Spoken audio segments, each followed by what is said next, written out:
જામનગરમાં કોંગી નગર સેવિકાની આગેવાનીમાં રેકડી ધારકોની રજૂઆત। જૂની આરટીઓ કચેરી બહાર ઊભા રહેતા રેકડી ધારકો મનપા કચેરી દોડી ગયા। છેલ્લા 15 દિવસથી રેકડી ધારકોને ઊભા રહેવાની મનાઈ ફરમાવવામાં આવતા રજૂઆત। નો હોકિંગ ઝોનની અમલવારીને પગલે તંત્ર દ્વારા કાર્યવાહી। શહેરમાં અનેક સ્થળોએ જાહેર માર્ગો પર રેકડી ધારકો ઊભા રહે છે જેવું કહેતા રચના નંદાણીયા। એકને ગોળ અને બીજાને ખોળ જેવી મનપા તંત્રની નીતિ જેવું નગરસેવિકાનું માનવું છે। મ્યુનિસિપલ કમિશનરને રજૂઆત કરી। નગરસેવિકા સહિતના ધંધાર્થીઓ ધરણા પર બેઠા।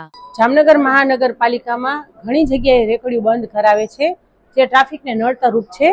હું માનું છું કે ઘણી એવી જગ્યા છે કે જે ટ્રાફિકને નડતરરૂપ છે ત્યાં બંધ કરવી જરૂરી છે, પણ આ જે રેકડીઓ હું કહું છું ને, જે તળાવની પાળે આરટીઓ ઓફિસ પાસે સાઈડમાં ઊભી રહી છે 10 રેકડી, અને જે લાલ બંગલા પાસે કોર્ટમાં ખૂણામાં 5-7 જણા ઊભા રહી છે, જે લોકો ખાલી બપોરે 12 વાગે એનું વાહન લઈને આવે છે નાનકડું અમથું, અને 12-1 વાગે ચાલુ કરે અને રાતે 12 વાગે તો એ લોકો વયા જાય છે માલ સામાન વેચીને। હવે ખબર નહીં કોના ફોનથી ને કોના કહેવાથી ખાલી આટલી જગ્યાએ જ આરટીઓ ઓફિસ પાસેની 10 રેકડીઓ બંધ કરી અને લાલ બંગલા પાસેની 5 રેકડીઓ બંધ કરી।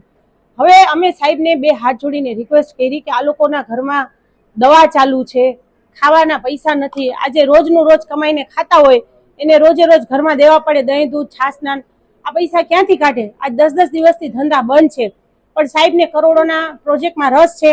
મને કે તો એક કામ કરો, એ કે રેકડીઓ તો ઊભી જ નહીં રહી, કે તો એ કે હું ગામડું જાહેર કરી દઉં। કીધું તો કાંઈ વાંધો નહીં, ગામડું જાહેર કરી દો। એ કે હું ગામડું જાહેર કરી દઉં જામનગરને, રેકડીઓમાં ગરીબ માણસોને હેલ્પ કરવાનું કીધું તો કે હું ગામડું જાહેર કરી દઉં, કે તમે મને સિટી નથી બનાવવા દેતા। અરે તમે 125 કરોડનું રિવરફ્રન્ટ લઈ આવ્યા તો ગામડું જાહેર કરવું હોય તો આ 25 કરોડની ગ્રાન્ટ પાછી મોકલી દો, મારી તો આપણે રિવરફ્રન્ટની જરૂર નથી।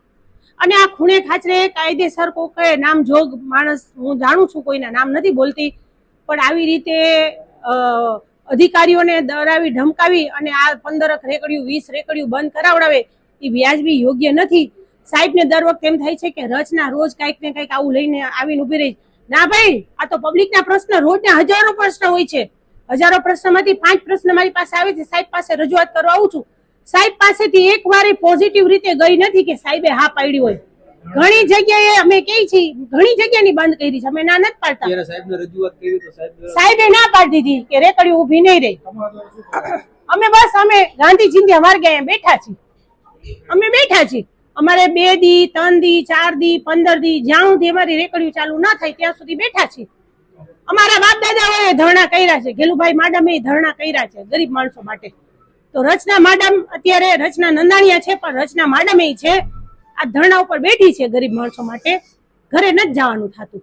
અને આ જામનગર મહાનગરપાલિકા કમિશનર સાહેબની ઓફિસ છે, પણ આ જગ્યા પબ્લિકને છે, અહીંથી અમને એને ઉઠાડવાનો રાઈટ નથી, એમને પણ નથી અને પોલીસને પણ નથી।